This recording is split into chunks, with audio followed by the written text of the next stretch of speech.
যে সিরিয়ালে অভিনয় করছিলেন রাহুল, সেই ভোলে বাবা পার করেগার সহ অভিনেতা অম্বরীশ ভট্টাচার্য আমাদের সঙ্গে রয়েছেন। সেদিন তার অভিজ্ঞতা রয়েছে, সেদিনের একসঙ্গে শুটিংও করেছেন।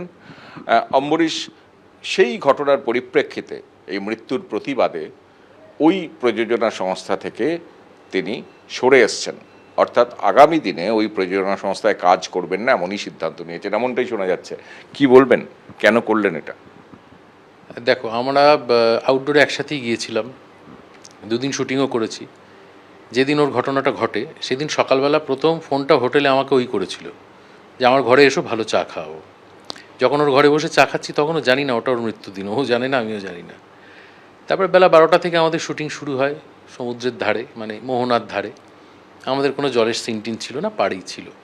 সারাদিন শুটিং করি, 3টের সময় আমাদের অনেকেরই প্যাক আপ হয়ে যায়, সিনিয়র যারা ছিলেন থেকে যায়। ও, নায়িকা এবং আরেকজন যিনি সেকেন্ড লিড ছিলেন চরিত্র, তাদের 3জনের শুনি যে তাদের আরও সিন বাকি আছে, পরের দিন শুটিং শেষ হবে।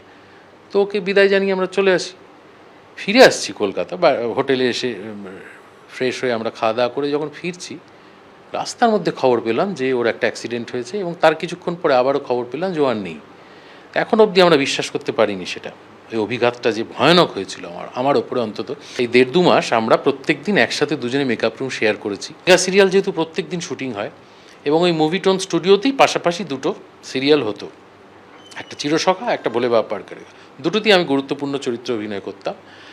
আমার মনে হচ্ছিল বারবার যে কালকেই যদি আমাকে চিরসখা বা অন্য ওই ভোলে বাবাতে অভিনয় করতে ডাকা হয়, ওইখানে গিয়ে না আমি আর অভিনয় করতে পারবো না, কারণ চারিদিকেও স্মৃতি ছড়িয়ে আছে। ওই মেকআপ রুমটায়, ওই করিডোরটায়, ওই রাস্তাটায়, একটা কুকুরকেও বিস্কুট খাওয়াতো ওখানকার, সেটায় আমি না মানসিক জোর পেলাম না। তখন ভেঙে পড়েছিলাম ভয়ানকভাবে, আমরা সকলেই যার ওর সাথে ছিলাম, বিশেষত আমি, যেহেতু আমি এতটা ঘনিষ্ঠ হয়ে গেছিলাম। সেই জন্যে সোমবার দিনটা আমি সময় নিই, মঙ্গলবার দিন আমি ফোন করে প্রযোজনা সংস্থাকে জানিয়ে দিই যে আমি এই 2টো সিরিয়ালের কোনোটাই আর করতে পারবো না। না ভেবেই বলে দিই, কারণ আমি ওই স্টুডিওতে আর ফেরত যেতে পারবো না, হয়তো আগামী 10 বছর পারবো না, বিশ্বাস করো।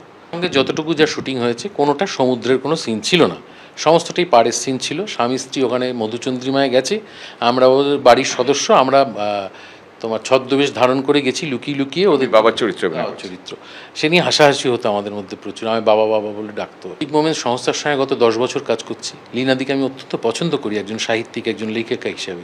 দুম করে আজকে এই একটা ঘটনা আমি ওনাকে ভিলেন বানিয়ে দিতে পারছি না, কিন্তু পাশাপাশি আমি এই কথাটাও বলবো, ম্যাজিক মোমেন্টসের কে কী বলেছেন আমি জানি না, আমি শুধু লীনাদির কথাই বলবো। রাহুলের মৃত্যুর ঘটনার পরে ওনার যে মন্তব্য, সেই মন্তব্যের মধ্যে আরেকটু সহানুভূতিশীলতা আমি আশা করেছি। এবিপি আনন্দ, এগিয়ে থাকে, এগিয়ে রাখে।